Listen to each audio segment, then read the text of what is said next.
On behalf of the Institute on World Affairs and the university's Lectures Committee, it's my pleasure to introduce to you tonight Leon C. Martell.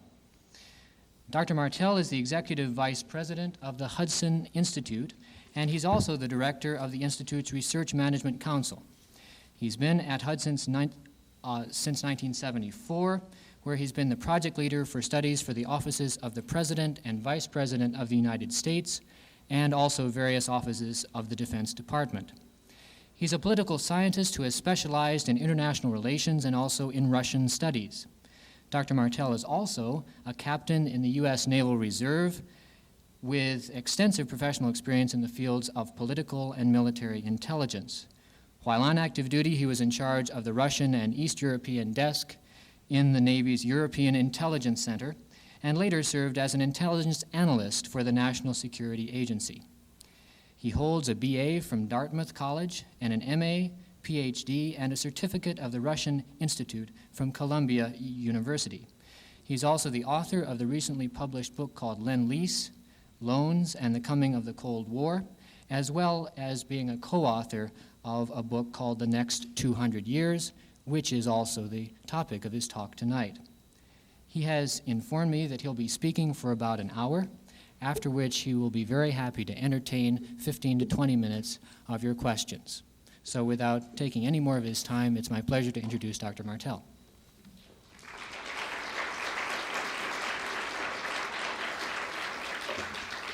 Thank you very much, Professor Calkins. And good evening, ladies and gentlemen. I've got to adjust this for normal-sized people first. I'm very happy to be here, and I'm particularly honored to be the opening speaker on the very interesting program that I see you have for your week on Institute and World Affairs. I'm happy to be here for another reason, too, I should add. It seems that I spend most of my time on one coast or the other. On the Atlantic coast, it seems that the only worthwhile things were done over 100 years ago, particularly the ideas.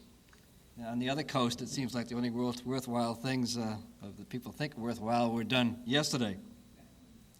Fantasyland on that coast and hidebound tradition on the other. So I'm happy to be back in the heart of the country where things are done right and where people do know the difference between up and down and right and wrong. I go usually back to the East Coast and say to my colleagues, well, I've been out in the real world. You should go out there and see what it's like. So I'm very happy to be here and to talk to you particularly about our view of the future. And it's a rather unique view, as I think you'll agree when we get through here. I'm still a little anxious, though, because the future has a way of surprising us. Oftentimes it seems to come up with things that we didn't think were in store, that we didn't expect. In fact, we argue that a part of any good forecast to the future is simply to recognize that there will be events occurring that will be disruptive to the future, even though we can't specify what they will be.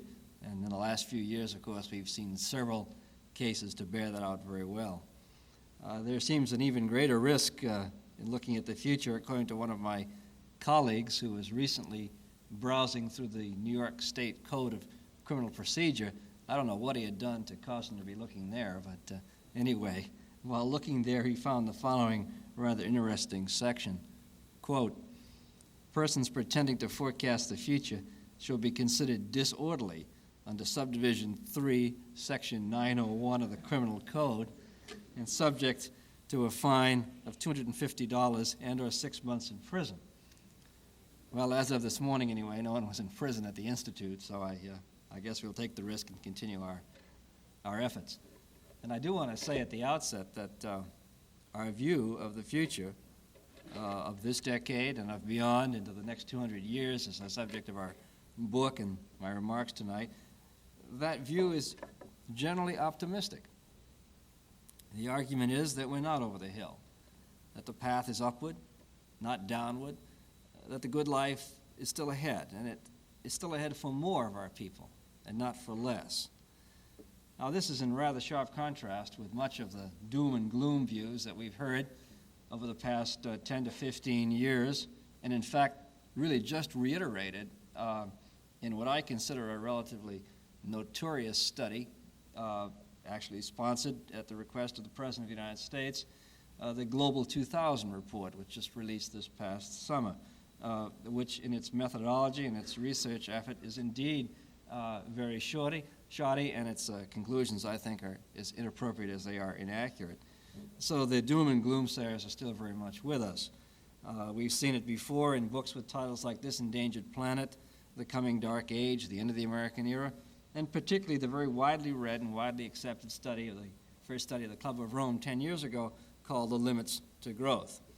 Well, to us, these studies are a little bit like the attitude expressed in O'Toole's Law. I'm sure you've all heard of Murphy's Law. Murphy's Law states that if something can go wrong, it will. Well, O'Toole's Law states that Murphy was an optimist. And you'll find that we're more optimistic than both Murphy and O'Toole.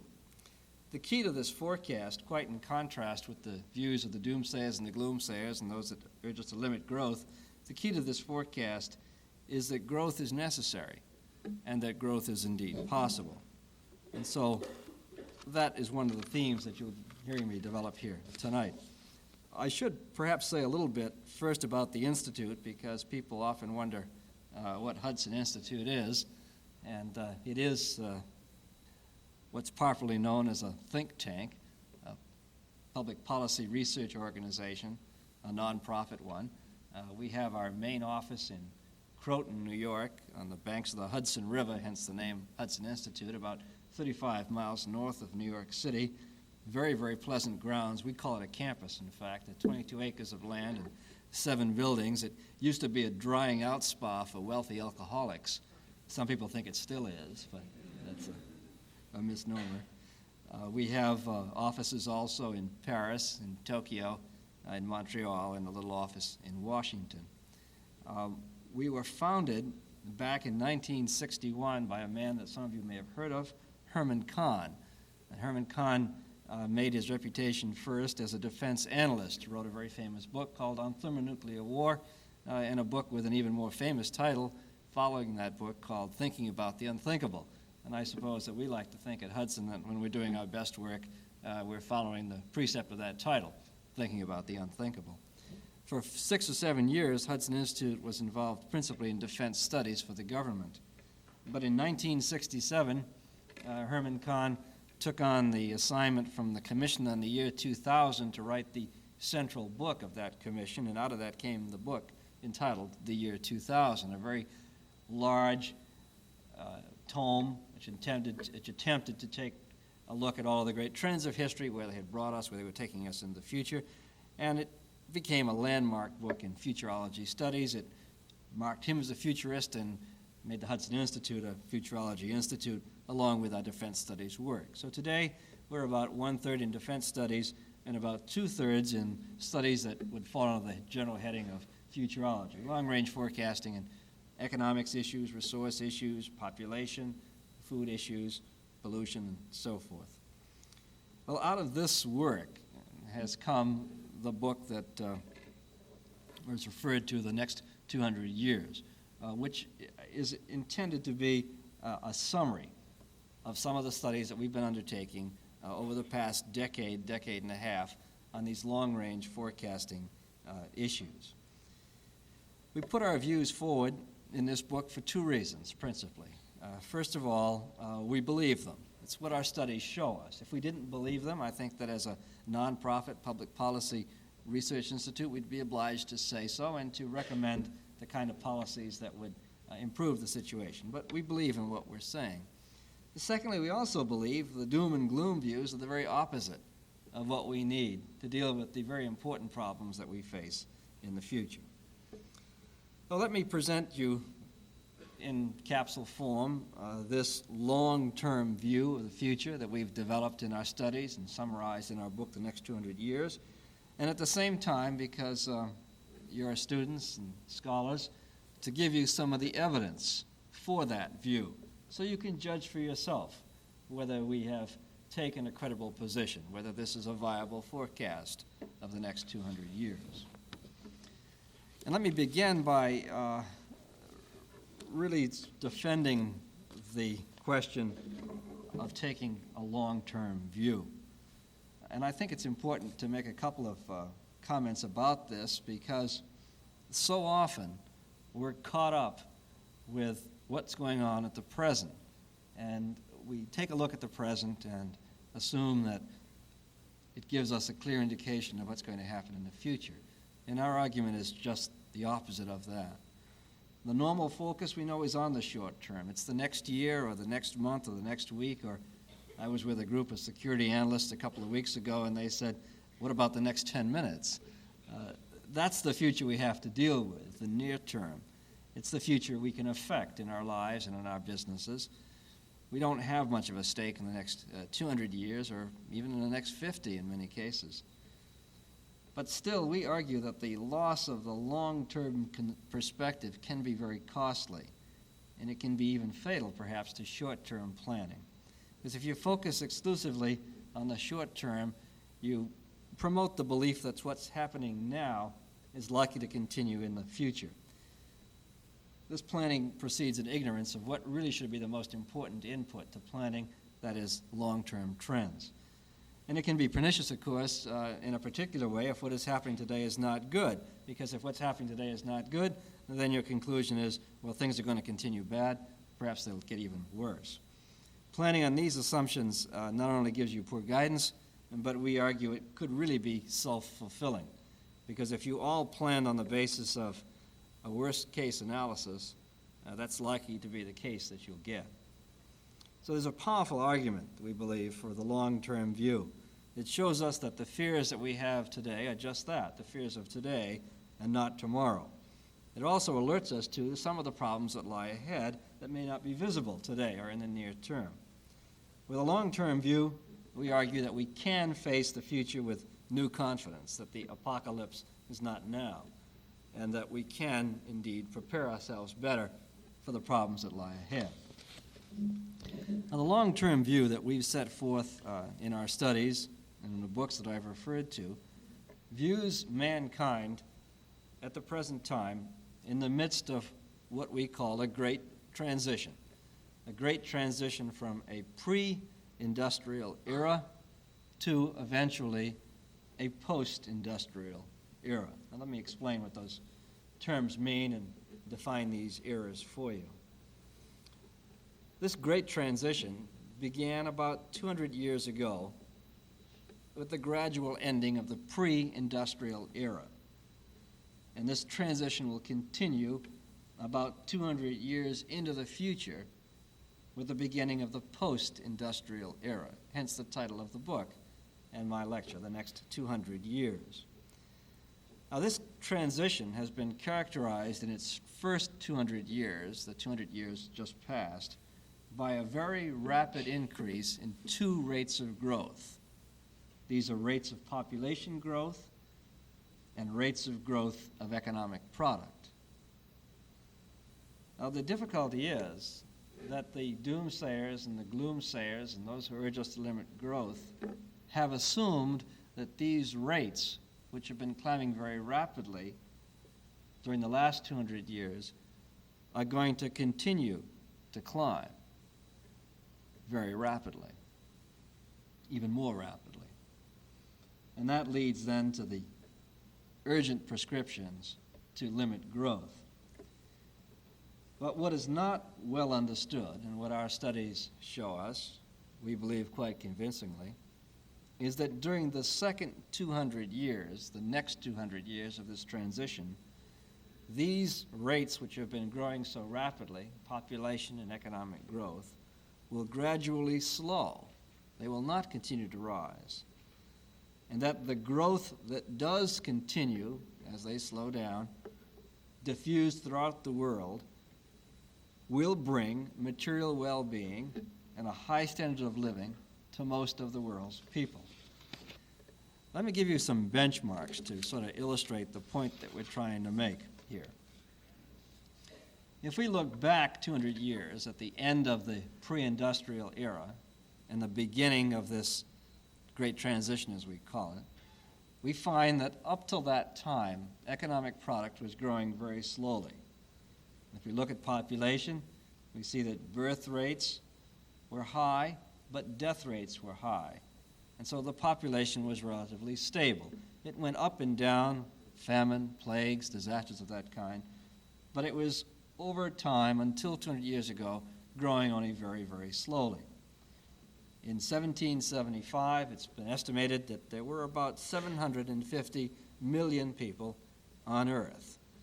And if you could calculate their gross world product at that time in current dollars, it would work out to about $150 billion. And if you make the division, that comes out to about $200 per capita. $200 per capita in current dollars 200 years ago.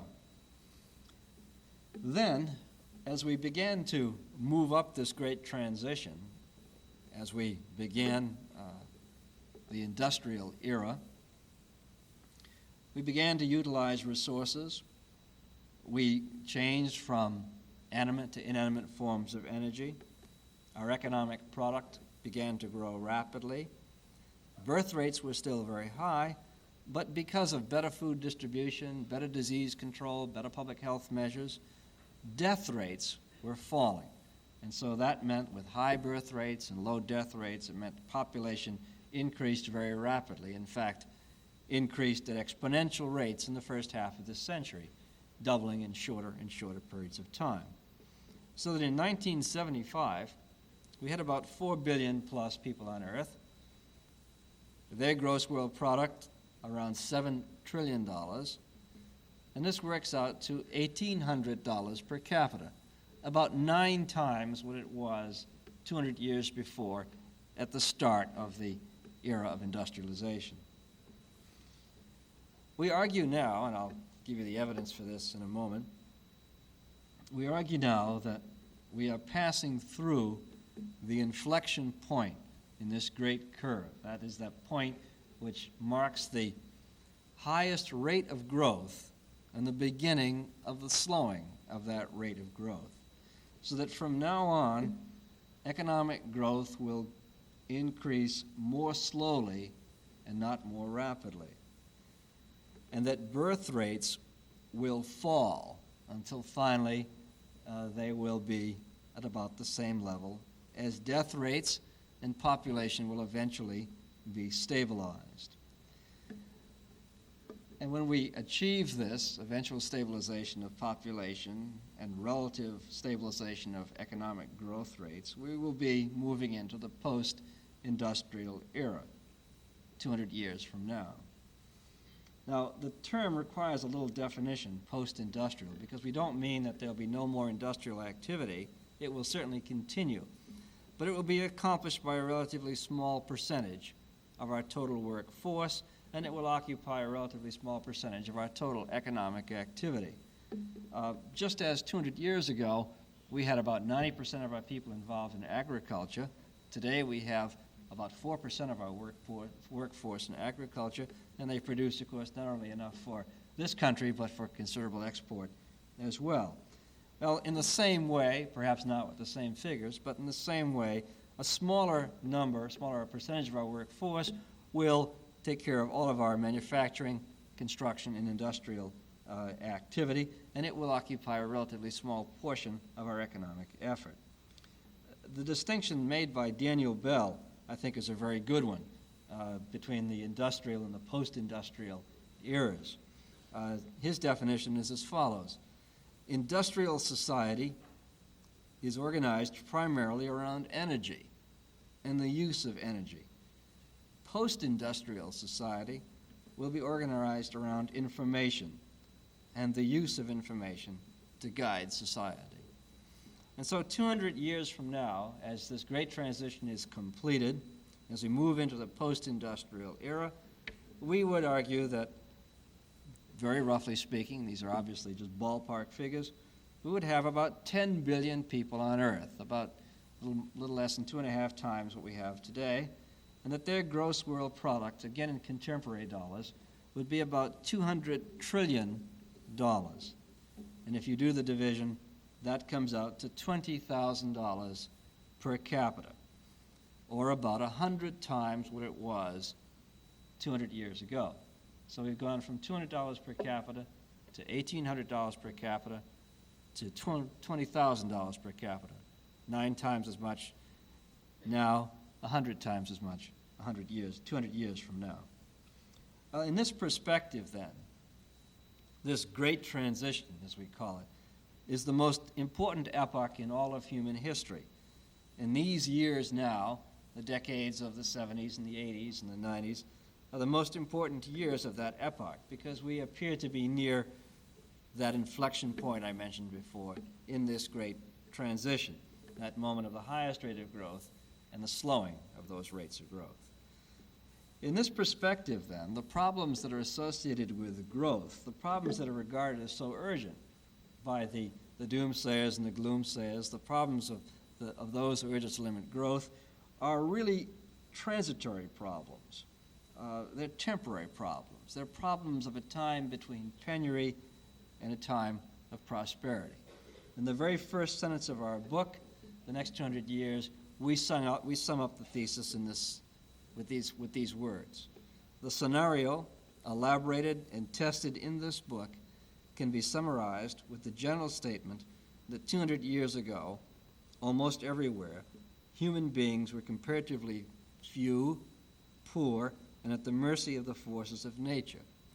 200 years from now, we expect, almost everywhere, they will be numerous, rich, and in control of the forces of nature. All right, that's the description then of this great transition from 200 years ago to 200 years from now. A transition that depends upon continued growth, but is characterized by a slowing of that growth. A transition that leads to a leveling off of population at a higher total number than today, perhaps 10 billion, but a population that will live far more affluently, prosperously worldwide than exists today. All right, what's the evidence then for this? For this view of the future? And the evidence, I think, falls into two categories. First, I think we have to put forth the evidence for the slowing down. How can we show that there will be a slowing of rates of economic growth and also population growth? And secondly, I think there's another category of evidence that has to be discussed, and that is, will we have adequate resources to take care of even this stabilized population of, say, 10 billion indefinitely into the future at the very high levels that I've just mentioned that we expect? And that's a question of such things as sufficient energy, sufficient food, adequate raw materials, and the ability to maintain our environment, to keep our air and water clean, to dispose of our waste. Well, we argue in our book and in our studies that a consensus can be reached on the answers to these questions. And furthermore, we argue that we must reach that consensus, that is a very urgent activity today, so that we will be able to get on with the really uncertain questions of the future. The uncertain questions concern war and peace. They concern arms control. They concern the tremendous changes that technology is bringing about and will bring about in our ability to deal with our own bodies in terms of repair, maintenance, longevity, and so forth. They concern also the possible long-term damage to our environment, not just clean air and clean water, but what might happen to this envelope, this thin envelope that sustains life on this earth. They concern the organization of society in a world where there are more people, but those people have more power. Those are the great uncertain questions of the future. We don't even see the shape of the consensus today. And so we argue, first, we need to reach a consensus on these growth issues so we can turn our attention and our resources to the uncertain problems of the future. And second, we also argue that we need the surplus to get us through the times of ups and downs. We're going to have times of recession as well as times of boom. And if we determine that we must severely limit growth, that we must now lead lean, spare lives, we deprive ourselves of the surplus we need to get through the ups and downs that are sure to come. And particularly, of course, we deprive those who are at the lowest level, who during those times would suffer the most. All right, let me set forth the evidence then under these two categories. The evidence first for the slowing of these two major growth rates, economic growth and population, and then the evidence for adequate resources to support that enlarged but stable population indefinitely in the future. And so let me turn then first to economic growth. Now, the argument here is that economic growth is slowing worldwide and will continue to slow, not because of limitations on supply, not because we're running out of things, as the limits to growth advocates would say, or the neo-Malthusians you might call them, but instead, economic growth is slowing because of limitations on demand. And let me explain this. There are a number of reasons that we believe support this position. First of all, there's a basic economic reason, and it's rooted in the way economies change as societies develop. We note, and this is not just unique with us, studies, for example, of Professor Simon Kuznets at Harvard and others who have looked at national development support this as well. We notice that as societies mature and develop, service sector activities tend to dominate their economies. You could look today at the United States, for example, at new entrants into the labor market. And the number of people entering the labor market continues to increase in this country, but the number who are in the agricultural areas or in the manufacturing areas has been stable now for several years. The increase is taking place in the service sector areas. And this is true of all societies that have matured and developed to the extent that ours have, or even to a lesser extent. So as societies mature and develop, service sector activities tend to dominate their economies. Now, many of these service sector activities do increase productivity and do contribute to growth. If you put computers in banks, a service activity, you will increase productivity in those banks. Or you put it in the retail trade industry, there are a number of developments that can increase productivity and growth. But a large number of these service sector activities do not add to growth. Government is everybody's favorite example as an activity that doesn't add to growth. But even more important are services that are done for their own sake. Sports, games, hobbies, reading, writing, hunting, fishing, gourmet cooking, activities of that kind. And this is the fastest growing area now of service sector activities in the advanced developed nations. So there's a built-in dampening on rates of economic growth as our economy matures and as the service sectors become more dominant. In addition, there are some very important non-economic reasons for this slowing of growth. One is simply that with affluence, with prosperity, it comes a desire to preserve the status quo. If you attain a certain level, your interest changes, your emphasis shifts from attaining more to protecting what you have. And so you become increasingly concerned with health, with comfort, with safety. There's a general recognition that having a power plant or an airport or a superhighway nearby is helpful, but not in my backyard, please, not nearby. And so then there is a restriction on activities that tend to threaten these goals of health and comfort and safety.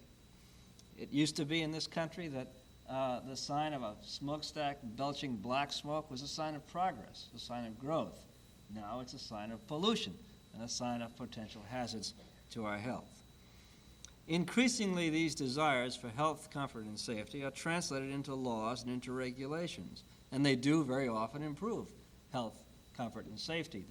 The new laws in the mines, for example, have improved safety in the mines. But they also require expenditures. They require the diversion of funds that are not then available for a new plant and other development, and that too dampens growth. And finally, attitudes grow that emphasize the immediate self and direct satisfaction, rather than satisfaction as a byproduct of other activities. And these diminish the force of the work ethic, the advancement ethic, and so they further contribute to a slowing of growth. So for these various reasons then, economic and non-economic, we argue in our studies that there is a slowing of economic growth as a society develops and matures. And this slowing explains and makes inevitable the turnover in the rate of economic growth that we argue is occurring in the Great Transition. Now, what about the other growth rate, the population growth rate? Well, again, this rate is slowing not for the reasons set down by the followers of Thomas Malthus and the doomsayers and gloomsayers, for they believed that it was famine and disease that would finally decimate populations and cause populations to slow after they had grown as far as they could. These conditions are serious in many areas and at many times, Cambodia today, for example, but the population growth rate is not slowing because of famine and disease. It's slowing principally for socioeconomic reasons and in many important cases because of deliberate public policy measures. We find that with development and with prosperity comes a decision for smaller families, for less children. To put it in a very simple way, the role of children changes from being producers' goods, that is, you want to have more of them because they're not all going to survive childbirth and the early years of infancy and childhood, and because you want them to take care of you in your old age, they change from being producers' goods in that sense to being consumers' goods. They take more of your time, more of your attention, more of your resources, and you want to give them more, and you want to have more for yourself as well. And you have today Social Security, Medicare, other kinds of provisions for your old age. You don't have to depend upon your children. And so